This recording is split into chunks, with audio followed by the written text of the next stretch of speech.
प्यारे बच्चों और मित्रों नमस्कार। हायर मैथमेटिक्स के इस वीडियो लेक्चर में मैं आपका स्वागत करता हूं और आज के इस वीडियो लेक्चर में हम लोग वेक्टर कैलकुलस के टॉपिक में कंटिन्यू करेंगे और उसी को ही आगे बढ़ाएंगे। पिछली क्लास में विद्यार्थी हम लोगों ने स्टोक्स थ्योरम के ऊपर लगभग सारा काम फिनिश कर लिया था। लगभग हम लोगों ने वहां पे 4 क्वेश्चंस को स्टडी करा था और स्टोक्स थ्योरम को काफी हद तक कंप्लीट करा था। उन क्वेश्चंस के माध्यम से आपको ये समझाने का प्रयास किया था कि कैसे स्टोक्स थ्योरम हमारे लिए इंपॉर्टेंट है और काम का है विद्यार्थियों, है ना।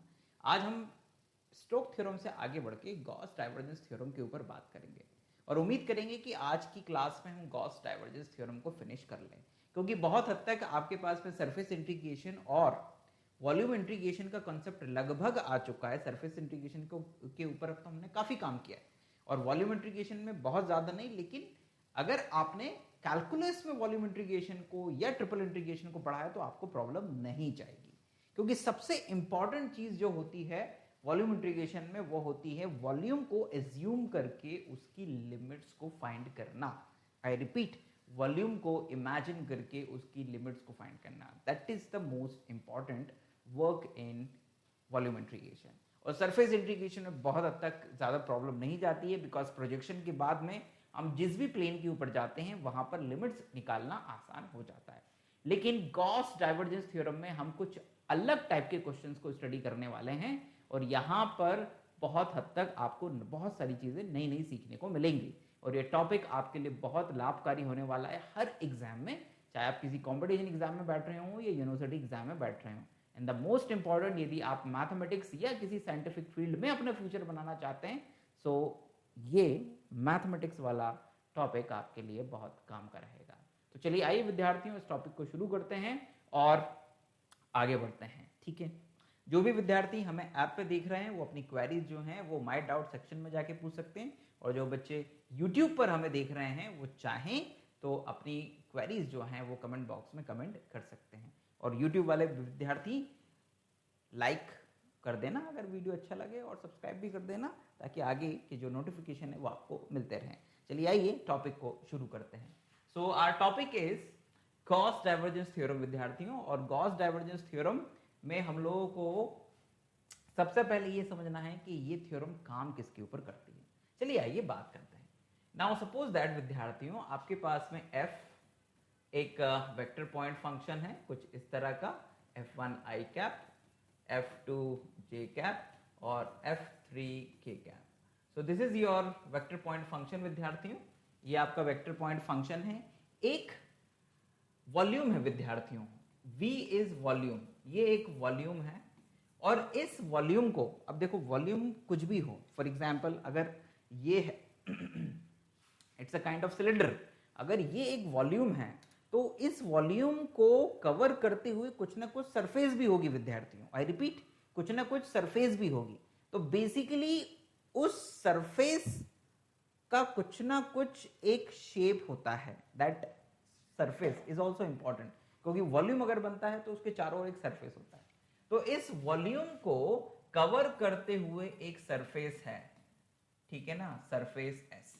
सो there are two things, volume and surface, right. So F एक वेक्टर पॉइंट फंक्शन है। तो गॉस डाइवर्जेंस थ्योरम ये कहता है, मैं यहां पर केवल स्टेटमेंट को डिस्कस करूंगा और कैसे काम करना है इसको।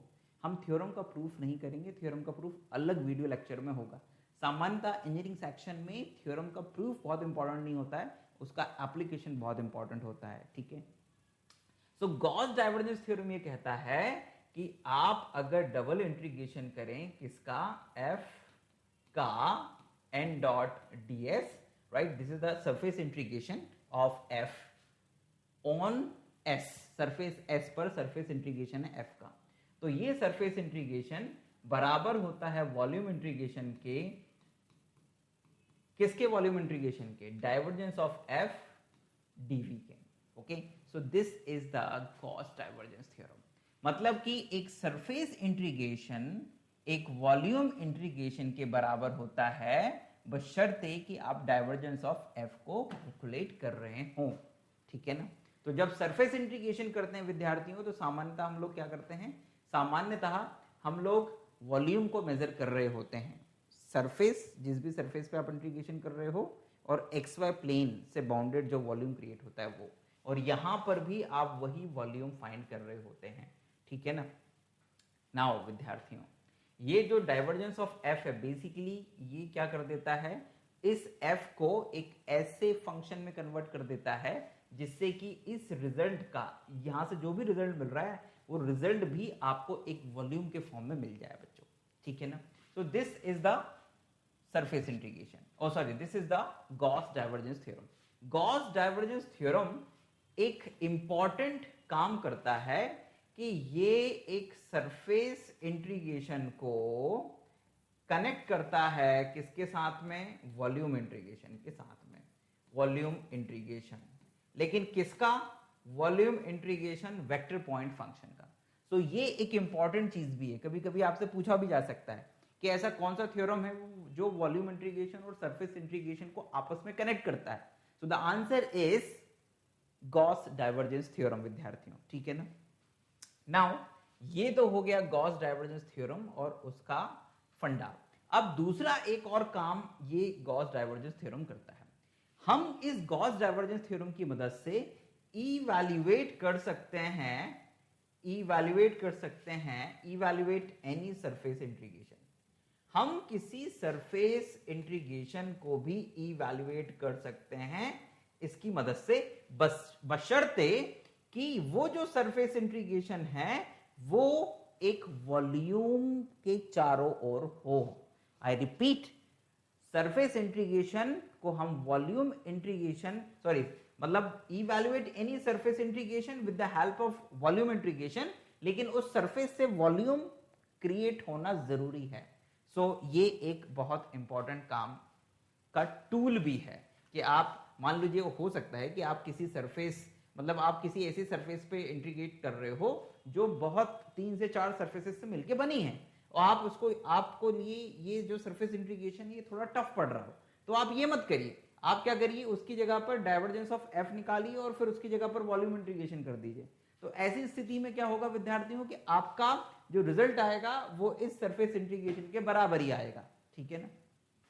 तो ये हो गया, किसी सरफेस इंटीग्रेशन को इवैल्यूएट करने में भी हम गॉस डाइवर्जेंस थ्योरम का इस्तेमाल कर सकते हैं, राइट। तो ये दो इंपॉर्टेंट जो पॉइंट्स हैं इस गॉस डाइवर्जेंस थ्योरम से रिलेटेड, इनको अपने दिमाग में रखिएगा, बिकॉज ये बहुत ही काम की चीज है विद्यार्थी।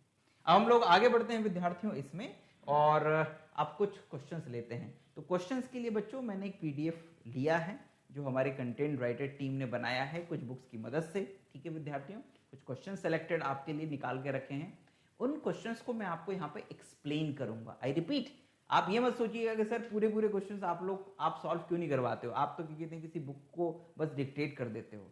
तो वो भी कोई आसान काम नहीं है बच्चों, और अल्टीमेटली तुम्हें वही चाहिए कि वो जो क्वेश्चन है बेसिकली वो सॉल्व कैसे हो रहा है ना, और उसमें क्या चीज इंपॉर्टेंट है जो आपको हमेशा ध्यान रखनी पड़ेगी क्वेश्चन को सॉल्व करते समय। यही तो आपको सीखना है, क्योंकि मैं यहाँ पे जो करवाऊंगा दैट इज ओके, मैं तो जो अपनी टेक्निक है वो तो बताऊंगा ही, बुक से मैं केवल कंटेंट ले लेता हूँ, बाकी जो मुझे पढ़ाना होता है वो तो मैं तुम्हें पढ़ाऊंगा ही सही। लेकिन अल्टीमेटली तुम्हें सीखना क्या है, तुम्हें तो सीखना है कि किसी क्वेश्चन को पढ़ने के बाद में क्या चीज आपके दिमाग में आनी चाहिए, क्या पॉइंट्स हैं जिनको ध्यान में रख के आपको उसको सॉल्व करना है विद्यार्थियों। क्लियर है? सो दैट्स इंपॉर्टेंट, इसी का आपको ध्यान रखना है। तो चलिए आइए हम आगे बढ़ते हैं, और इधर उधर की बातों में अपने आप को मत उलझाया करो। मेन फोकस होना चाहिए तुम्हारा पढ़ाई, चीज़ों को समझना और फिर उसके बाद में उनको इम्प्लीमेंट करना। दैट्स इंपॉर्टेंट, क्योंकि पढ़ना तो बुक से ही है, बुक से ही समझना है, लेकिन अगर हम टेक्निक को समझ गए तो हमें कोई दिक्कत नहीं जाएगी। हम क्वेश्चन को समझना सीख गए तो हमें कोई दिक्कत नहीं जाएगी। यही आपको सीखना भी है। और तो लेट्स स्टार्ट फ्यू क्वेश्चंस। आइए जरा कुछ क्वेश्चंस जो मैंने आपके लिए निकाल के रखे हैं वो शुरू करते हैं। तो शुरुआत करेंगे हम कुछ लॉलीपॉप टाइप के क्वेश्चन से विद्यार्थियों, ताकि आप लोगों को किसी भी तरह का प्रॉब्लम ना जाए, ठीक है। So these are the few questions. ये यहां से शुरुआत करते हैं बच्चों। ये कुछ सॉल्व प्रॉब्लम्स आपके लिए निकाली हैं, राइट, ठीक है। So the first question is evaluate a surface integration. एक सरफेस इंटीग्रेशन को इवैल्यूएट करना है where f is equals to x square plus y square I cap minus 2xy j cap plus 2yz k cap, where s is the surface bounded by the coordinate planes and the plane 2x + y + 2z = 6। तो मतलब आपको इस surface integration को evaluate करना है और उसने ये कहा है कि भाई f तो ठीक है लेकिन ये जो s है ये कोऑर्डिनेट प्लेन और इस प्लेन 2x + y + 2z = 6 से बाउंडेड है। तो देखो बच्चों, सबसे पहले जब भी इस क्वेश्चन को करो, ठीक है इसने शुरू कर दिया है, लेकिन व्हाट, सबसे पहले तुम इस सरफेस को, है ना, इस सरफेस को इमेजिन करना कि ये सरफेस है कहां पर विद्यार्थियों, ठीक है ना। तो लुक एट दिस, बेसिकली ये जो सरफेस है ये कुछ इस तरह से है। ये तो कोऑर्डिनेट प्लेन हो गया, ये एक्स एक्सिस, ये वाई एक्सिस और ये जेड एक्सिस। अब ये जो प्लेन है बेसिकली, अब ये है कहां पर, पहले ये समझो। तो उसके लिए क्या करना पड़ेगा, ये प्लेन कोऑर्डिनेट एक्सिस को कहां इंटरसेक्ट करता है, आप उन 3 पॉइंट्स को निकाल लो, फिर उन 3 पॉइंट्स को मिला देंगे, एक प्लेन बन जाएगा। हमेशा 3 पॉइंट से मिलकर मिलाने से एक प्लेन बनता है और 2 पॉइंट्स को मिलाने से एक स्ट्रेट लाइन बनता है। तो आप पहले ये एक्स वाई जेड को कहां पर इंटरसेक्ट कर रहा है वो निकालो। कैसे निकालते हैं ये हम लोगों ने कक्षा 12वीं में सीखा है। अगर हमें ये पता करना है कि ये प्लेन एक्स एक्सिस को कहां पर इंटरसेक्ट करता है तो इसमें y और z 0 रख दो, तो एक्स एक्सिस पे इंटरसेक्शन आ जाएगा, ठीक है। तो हम सबसे पहले क्या निकालेंगे, intersection of plane on axis. तो क्या आएंगे वो पॉइंट्स, देखो y और z को 0 कर दोगे तो x की वैल्यू आएगी 3, तो x एक्सिस को 3 0 0 पे इंटरसेक्ट कर रहा है। x और z को 0 कर दोगे तो y की वैल्यू आएगी 6, तो y एक्सिस को 0 6 0 पे इंटरसेक्ट कर रहा है। x और y को 0 कर देंगे तो z की वैल्यू कितनी आएगी 3, तो इसका मतलब ये हुआ कि ये z एक्सिस को 0 0 3 पर इंटरसेक्ट कर रहा है विद्यार्थियों। अब इन तीनों पॉइंट्स को देखिए ध्यान से कि क्या ये पॉइंट्स में कोई नेगेटिव वैल्यू है, नहीं है। तो इसका मतलब ये तीनों ही जो पॉइंट्स हैं वो पॉजिटिव कोऑर्डिनेट एक्सिस पे इंटरसेक्ट कर रहे हैं। तो भैया ये एक्स वाई जेड हो गया, मान लीजिए कि ये है पॉइंट 3 0 0, y एक्सिस पे मान लीजिए कि ये पॉइंट है 0 6 0 और z एक्सिस पे मान लीजिए कि ये वाला पॉइंट है 0 0 3। अब इनको मिला दीजिए, तो जैसे ही क्या कहते हैं आप इनको मिलाएंगे विद्यार्थियों, तो लुक एट दिस, ये कुछ इस तरह से एक, यस। तो बेसिकली ये एक, आप ऐसे समझ लीजिए कि दीवार के एक कोने में 3 दीवारें, मतलब 2 दीवारें और एक नीचे वाला जो आपका फ्लोर है उस पर आपने कोई ऐसे प्लेन लाके रख दिया।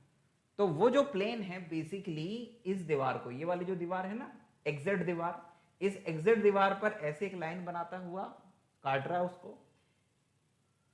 YZ दीवार को वो कुछ इस तरह से काट रहा है और नीचे वाला जो फ्लोर है वो उसको इस तरह से काट रहा है। तो बेसिकली एक जो सरफेस इमेजिन आप कर सकते हैं वो सरफेस है ये है वो प्लेन बेसिकली। मतलब इन तीनों से मिलाने से जो एक प्लेन सरफेस बनती है वो है 2x + y + 2z = 6। तो बेसिकली हमें इस प्लेन पर क्या करना है, सरफेस इंटीग्रेशन करना है। उसने बोला ना कि इस प्लेन और इन कोऑर्डिनेट प्लेन्स से जो बाउंडेड है, मतलब क्या बोला उसने, S is the surface bounded by the coordinate planes and 2x + y + 2z = 6।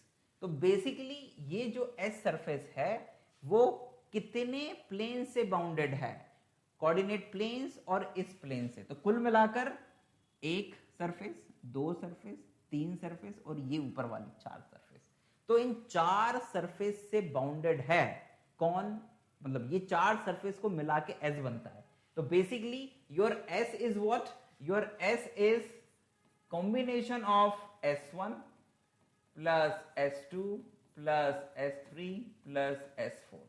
तो एक तो S1 ये वाला प्लेन मान लो, S2 ये वाला मान लो, S3 नीचे वाला मान लो, मतलब इसको मान लो क्या, XZ प्लेन। इसको क्या मान लो बच्चों, YZ प्लेन। S3 को क्या मान लो, XY प्लेन। और S4 को क्या मान लो, ये मेन प्लेन आपका जो भी है, जो आपको दिया हुआ बेसिकली, ठीक है। तो इन 4 चीजों से मिलकर आपका S बन रहा है। तो इसका मतलब अगर इस सरफेस इंटीग्रेशन को इवैल्यूएट करना है तो ये 4 सरफेस इंटीग्रेशंस को इवैल्यूएट करना पड़ेगा। समझ में आ रही है बात, राइट। अब यह 4 सरफेस इंटीग्रेशन को इवैल्यूएट करो, या फिर गॉस डाइवर्जेंस थ्योरम का कॉन्सेप्ट यूज करो और एक वॉल्यूम इंटीग्रेशन कर लो, क्योंकि इन चार सरफेसेस से एक वॉल्यूम क्रिएट हो रहा है और यहां पर गॉस डाइवर्जेंस थ्योरम अप्लाई किया जा सकता है, ठीक है, और वही इसने किया है। लेकिन ये सारी चीज आपको पहले समझनी पड़ेगी, तब आप इस सोल्यूशन पे जा पाओगे, अदरवाइज नहीं जा पाओगे, ठीक है ना। इसने तो डायरेक्ट शुरू कर दिया है, ठीक है। क्या लिखा है इसने? We know from the Gauss divergence theorem surface integration is equals to volume integration of divergence, ठीक, डाइवर्जेंस ऑफ एफ। तो उसने एफ लिख दिया, ठीक है। ये डाइवर्जेंस ऑफ एफ निकाला तो ये डेल डॉट एफ, तो दोनों का वैल्यू को दोनों को इवैल्यूएट करा, डॉट प्रोडक्ट करा, 1 + 2y आ गया, ठीक है, कोई दिक्कत नहीं है। So i is equals to S surface integration is equals to this one, तो यहाँ पे ये वैल्यू लिख दी बच्चों, और this is equals to what, this is equals to yes, this is equals to 1 + 2y dx dy dz, ये dy की वैल्यू लिख दी।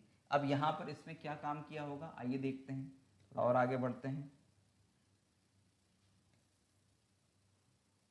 अब देखो वॉल्यूम इंटीग्रेशन को इवैल्यूएट कर रहा है इसमें, तो यहाँ तक तो ठीक है। अब वॉल्यूम इंटीग्रेशन को इवैल्यूएट करने के लिए हमें किसकी लिमिट्स चाहिए? हमें x, y और z की लिमिट्स चाहिए, ठीक है ना। तो बेसिकली इसने केवल यूज कर ली किसकी लिमिट्स को, सॉरी x, y, z तीनों की लिमिट्स चाहिए ना हमें, तो भाई आइए जरा हम तीनों की लिमिट्स को यहाँ पे लिख देते हैं। लुक एट दिस, पहले तो निकालना सीख जाएं कि कैसे लिमिट निकाली है। तो यहां तक तो आपको कोई प्रॉब्लम नहीं है, अब इसके बाद में लिमिट्स कैसे निकाली है वो समझा देता हूं। तो देखो बच्चों, लिमिट्स के लिए करना क्या पड़ेगा तुम लोगों को, ये जो फिगर हमने बनाया है ना, इस फिगर को समझना पड़ेगा ध्यान से। लुक एट दिस, जब भी हमें वॉल्यूम इंटीग्रेशन करना है और 3 लिमिट्स निकालनी है x, y, z की, तो किसी एक लिमिट को निकालेंगे x एक्सिस पे, दूसरी लिमिट को निकालेंगे y एक्सिस पे, सॉरी y एक्सिस के पैरेलल स्ट्रिप बना के, और तीसरी स्ट्रिप को उस वॉल्यूम में xy प्लेन पे एक पिलर बना के ऐसे पिलर बनाएंगे और देखेंगे कि वो कहाँ तक जा रहा है और जो वॉल्यूम है उस वॉल्यूम के बाहर निकलते समय वो कहाँ टच कर रहा है। दैट्स ऑल, बस ये समझना होता है। तो देखो ये एक छोटा सा ट्राइंगल, मतलब एक प्रिज्म टाइप का एक त्रिकोण है, उसके वो है वॉल्यूम आपका। तो आपको x की लिमिट निकालने के लिए, y की लिमिट निकालने के लिए xy प्लेन पे जाना पड़ेगा। तो this is your xy plane. तो xy प्लेन में बेसिकली आप x की लिमिट को अगर देखेंगे ये, तो xy प्लेन में x की लिमिट x एक्सिस पे कहां से कहां तक है ये वॉल्यूम बेसिकली, तो x की लिमिट आएगी x is equal to 0 to x is equal to 3 तक। अब y की लिमिट के लिए क्या करना पड़ेगा, तुम्हें एक स्ट्रिप बनानी पड़ेगी y एक्सिस के पैरेलल ऐसे, तो ये स्ट्रिप बना दो, ये स्ट्रिप बना दी आपने, ठीक है ना। सो लिमिट ये स्ट्रिप बना दोगे तो स्ट्रिप में यहां पर देखो, यहां से शुरू हो रहा है, यहां पर y की वैल्यू है 0 और खत्म यहां पे हो रहा है ये y। अब ये क्या है, ये एक लाइन है xy प्लेन में, इस लाइन की इक्वेशन क्या होगी, इस लाइन की इक्वेशन यहां से निकालो। xy प्लेन में z 0 हो जाता है, तो यहां पे इस लाइन की इक्वेशन है 2x + y = 6। तो अब मैं कहूं कि यहां पर y की वैल्यू कितनी होगी, तो आप कहोगे सर 6 - 2x। तो y की लिमिट्स क्या हो गई, y = 0 to y = 6 - 2x, ये y की लिमिट्स हो गई बच्चों। अब z की लिमिट्स कैसे निकालोगे, तो z की लिमिट के लिए तुम्हें xy प्लेन से एक पिलर बनाना पड़ेगा, यूं कुछ इस तरह से, जो कि xy प्लेन से शुरू होगा। अब xy प्लेन पे z कहां से शुरू होता है, z की वैल्यू क्या होती है 0, और जाएगा कहां तक, तो भाई ये ऐसे जब जाएगा तो बेसिकली ये जो ऊपर वाला प्लेन दिख रहा है ना, ये इसको जाके टच करेगा कहीं ना कहीं पे। तो वहां पर यहां पर जब ये प्लेन को टच करेगा तो यहां पे z की वैल्यू कैसे निकालोगे, उस प्लेन की इक्वेशन से निकालोगे। तो यहां पे z की वैल्यू कितनी हो जाएगी, यहां पे z की वैल्यू हो जाएगी 6 - 2x - y, 6 - 2x - y / 2। So these are the limits of x, y, z। Basically इस वॉल्यूम से ही लिमिट्स निकलेंगी, और ये ध्यान रखना है हमेशा, क्योंकि अल्टीमेटली लिमिट्स निकालना ही इंपॉर्टेंट होता है वॉल्यूम इंटीग्रेशन में विद्यार्थियों। अब थोड़ा सा और आगे बढ़ते हैं, तो यहां पर लुक एट दिस, यहां पर आ जाओ, right. So limits of z की वैल्यू तो आई गई है 0, ये o लिख दिया है लेकिन 0 to होगा, y की लिमिट है 6 - 2x, x की लिमिट, ठीक है। अब यहाँ पर तीनों की लिमिट्स लिख दो। तो उसने सबसे पहले क्या लिख लिया है, z की लिमिट्स को यूज कर लिया है। लिखा कुछ भी नहीं है, वैसे लिख देना चाहिए था, जैसे कि ऐसे लिख देना चाहिए था, इंटीग्रेशन 0 to 3 x की लिमिट, y की लिमिट 0 to 6 minus 2x और z की limit 0 to 6 minus 2x minus y upon में 2 और यहाँ पे 1 plus 2y और ब्रैकेट में, ब्रैकेट के बाद dx dy dz, है ना। ये वैसे ऐसे लिख देना चाहिए, राइट। अब नाउ सबसे पहले z के रिस्पेक्ट में इंटीग्रेशन करेंगे, तो 1 plus 2y कांस्टेंट है, dz का z के मतलब z के रिस्पेक्ट में इंटीग्रेशन करोगे तो dz का z हो जाएगा। लिमिट्स आ जाएंगी, डायरेक्ट लिख लिया उसने, लिमिट्स आ जाएंगी 0 to 6 minus 2x minus y upon 2। तो upper limit minus lower limit 0 है, तो अपर लिमिट पे ही मिलेगा अपने को सब कुछ, और अपने को मिल जाएगा 6 minus 2x minus y 1/2 बाहर। इन दोनों का मल्टीप्लाई कर दिया तो हमारे पास में आ गया 6 minus 2x plus 11y minus 4xy minus 2y square. अब यहां से इसने ये गलती से हटा दिया, डबल इंटीग्रेशन आना चाहिए था, ठीक है। अब हमको इंटीग्रेशन करना है y के रिस्पेक्ट में। आप ये मान के कि यहाँ पर लिमिट्स लगी हुई हैं, आप लिखिएगा, है ना, लिमिट्स इसने हटा दिया है, जो भी हो, दिस इज रॉन्ग। अब यहां पर आपको अगला इंटीग्रेशन करना है y के रिस्पेक्ट में। ये हुआ था integrating with respect to z, और यहां पर क्या हो रहा है, this is what, this is integrating, यहां पर इंटीग्रेटिंग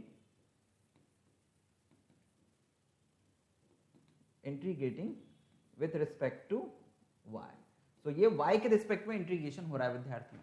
तो जब आप y के रिस्पेक्ट में इंटीग्रेशन करेंगे 6y minus 2xy 11y square 4xy square 2y square sorry 2y square upon 2 आएगा, तो ये 4 से 2 कैंसिल हो गया, 2 आ गया, यहाँ पे 2y क्यूब अपॉन 3 ये आ गया, और लिमिट 0 to 6 minus 2x। तो अल्टीमेटली जहां जहां y होगा विद्यार्थियों, वहां वहां पर हम लोग क्या लिख देंगे, 6 minus 2x लिख देंगे, और ये आपके सामने लिखा भी जा रहा है विद्यार्थियों। अब इसको पूरे को कैलकुलेट करना पड़ेगा, and this is a big task. ये बिग टास्क है जो तुम लोगों को करना है ना, डू योरसेल्फ। क्योंकि ये होल स्क्वायर होल क्यूब खोलना ये आसानी से आप लोग कर सकते हो, नहीं कर सकते हो तो करने की प्रैक्टिस डालो, क्योंकि छोटी छोटी प्रॉब्लम्स अगर नहीं कर पा रहे हो तो दैट्स नॉट गुड थिंग, लेकिन इसको आप इंप्रूव कर सकते हो प्रैक्टिस से। और देखो बच्चों, समय तो देना पड़ेगा क्वेश्चंस को सॉल्व करने के लिए। अगर समय नहीं दिया ना तो बड़ी दिक्कत जाएंगी, इसलिए समय तो जरूर दो, ठीक है। आगे बढ़ते हैं। यहां पर आपने जब इस पूरे होल स्क्वायर को सॉल्व कर लिया, होल क्यूब को सॉल्व कर लिया, सिंप्लीफाई कर लिया, तो you will gate -8x cube plus 26x square minus 84x plus 90। यहां पर फिर आपने क्या करा विद्यार्थियों, x के रिस्पेक्ट में इंटीग्रेशन करा। So you are integrating now with respect to x, integrating with respect to x, ठीक। तो x के रिस्पेक्ट में इंटीग्रेशन करा तो -8/3 x की पावर 4 अपॉन 4, 8 से 4 कैंसिल होकर ऊपर 2 आ गया, 20x क्यूब अपॉन 3, सो ये 3 आ गया नीचे, और यहाँ पर 84 था तो x स्क्वायर अपॉन 2 आएगा, तो कैंसिल होके 42 आ गया, और ये 90x एज इट इज। आपने इसमें लिमिट सब्स्टिट्यूट कर दी 0 to 3, upper limit minus lower limit, जहां जहां x था वहां पर 3 सब्स्टिट्यूट किया, लोअर लिमिट पे कुछ नहीं मिलेगा, यहाँ पे सब्स्टिट्यूट करने के बाद में ये वैल्यूज आई, सॉल्व करा, यू विल गेट 36। तो अल्टीमेटली वो चार सरफेस इंटीग्रेशंस को इवैल्यूएट करने की जगह पर आपने एक वॉल्यूम इंटीग्रेशन को इवैल्यूएट करके आंसर निकाल लिया। किसका? सरफेस इंटीग्रेशन का। आई रिपीट, ध्यान दीजिएगा, उसने कहा था कि जो S है वो कोऑर्डिनेट प्लेन्स और प्लेन 2x + y + 2z = 6 से बाउंडेड है, ठीक है ना। इट मीन्स दैट कि चार सरफेस से एक वॉल्यूम क्रिएट हो रहा था, तो आपने सरफेस इंटीग्रेशन ना करके वॉल्यूम इंटीग्रेशन किया और इस रिजल्ट को निकाला। सो ये आपने कॉस डाइवर्जेंस थ्योरम का यूज करके एक सरफेस इंटीग्रेशन की वैल्यू निकाली, जबकि आपने सरफेस इंटीग्रेशन इवैल्यूएट नहीं करा, वॉल्यूम इंटीग्रेशन निकाला, ठीक। तो ये एक पहला क्वेश्चन, तो आपने यूज कर लिए गॉस डाइवर्जेंस थ्योरम को। अब आगे बढ़ते हैं विद्यार्थियों, look at this another question. ये भी एक वैसा ही क्वेश्चन है, इसमें भी आपको यही चीज सीखनी है बच्चों। तो इस क्वेश्चन में देखो क्या करा इसने, you have a question find integration S F dot N cap D S, एक सरफेस इंटीग्रेशन को बेसिकली इवेलुएट करना है आपको। तो आपने सरफेस इंटीग्रेशन लिखा, आपके पास में जो वेक्टर पॉइंट फंक्शन है वो ठीक है। अब करना किसके ऊपर है, over the sphere x square plus y square plus z minus one whole square is equal to 1। आपको इसके ऊपर सरफेस इंटीग्रेशन को करना है। ये एक गोल सतह है पूरी की पूरी, मतलब एक स्फीयर है, और ये जो स्फीयर है इसका जो सेंटर है बच्चों, वो सेंटर क्या है 0 0 1। अगर नहीं पता तो 12th स्टैंडर्ड में स्फीयर वाला चैप्टर जाके पढ़ना, ठीक है ना, वो हमारे एप्लीकेशन और यूट्यूब दोनों पे अवेलेबल है, और वो तो पढ़ना ही पड़ेगा, बेसिक है। तो सरफेस सेंटर है इसका 0 0 1, रेडियस है इसकी कितनी 1, ठीक है ना। तो अगर मैं कहूं कि इस स्फीयर का वॉल्यूम कितना होगा, तो वॉल्यूम का फॉर्मूला होता है 4/3 पाई आर क्यूब। तो आर की वैल्यू है 1, तो इसका आंसर हो जाएगा 4/3 pi. So this is the volume of this sphere, इस स्फीयर का ये वॉल्यूम है। अब ये मैंने क्यों कर दिया, क्योंकि इसकी जरूरत पड़ने वाली है, कैसे बताऊंगा आगे। नाउ लुक एट दिस, फिर वही बात कि भाई सरफेस इंटीग्रेशन करने की जगह वॉल्यूम इंटीग्रेशन कर देते हैं। तो हमने क्या करा, हमने गॉस डाइवर्जेंस थ्योरम यूज कर लिया, ठीक है ना। आप चाहो तो यहाँ पे लिख भी सकते हो कि we will evaluate this surface integration with the help of Gauss divergence theorem, ठीक है, and the Gauss divergence theorem is this. So हम सरफेस इंटीग्रेशन की जगह इसको इवैल्यूएट करेंगे, ठीक है ना। तो हमने क्या करा, वॉल्यूम इंटीग्रेशन, ठीक है, हम लोगों ने डाइवर्जेंस ऑफ एफ निकाला, तो वही डाइवर्जेंस ऑफ एफ की जगह डायरेक्ट उसने ये लिख दिया डाइवर्जेंस ऑफ एफ की value. So because divergence of F is what, divergence of F is del dot F. तो डेल डॉट एफ करेंगे बच्चों, तो बेसिकली जो भी आपका एफ दिया है, इसका एक्स के रिस्पेक्ट में, इसका वाई का, इसके जेड के रिस्पेक्ट में डिफरेंशिएशन हो जाएगा partially, so you will get this one. तो आपके पास में बेसिकली इसकी वैल्यू कितनी आ गई, 2 आ गई, एंड आपका जो वॉल्यूम इंटीग्रेशन था वो बेसिकली इस फॉर्म में कन्वर्ट हो गया। अब बेसिकली होता यह है कि जब आप, ये चीज एक आपके लिए काम की चीज भी है ना, ये काम में भी आएगी। जब आप वॉल्यूम इंटीग्रेशन कर रहे हो और आपके पास में केवल डीवी रह जाए, तो v के रिस्पेक्ट में dv का मतलब v के अराउंड वॉल्यूम का इंटीग्रेशन कर रहे हो, किस पर, वॉल्यूम v पर ही। तो वॉल्यूम v पर ही अगर वॉल्यूम इंटीग्रेशन कर रहे हो और केवल dv रह जाए, कांस्टेंट हम तो बाहर कर दिया, तो इसका वॉल्यूम इंटीग्रेशन हो जाता है v, मतलब आपके पास में केवल v आ जाएगा। तो you will get what, you will gate 2v। So this is your answer. अब आपको तो पूरा इवैल्यूएट भी करना है, तो बेसिकली 2v की वैल्यू भी निकालनी पड़ेगी, v की value. And what is v, v is what, v is volume of what, volume of sphere. So v का इस वॉल्यूम निकालने के लिए आप लोगों ने वही करा कि ये एक वॉल्यूम है, बेसिकली इसका सेंटर ये है, रेडियस ये है, और according to the volume of this surface, volume of this surface is what, ये वॉल्यूम आ जाएगा बच्चों। तो this is the volume 4 pi by 3, and आपने यहाँ पे v की वैल्यू लिख दी, so you will get the answer 8 pi by 3। तो इस तरह से विद्यार्थियों आपने क्या कर दिया, आपने एक सरफेस इंटीग्रेशन को वॉल्यूम इंटीग्रेशन की मदद से इवैल्यूएट कर दिया। सो ये एक अनदर यूज हुआ गॉस डाइवर्जेंस थ्योरम का।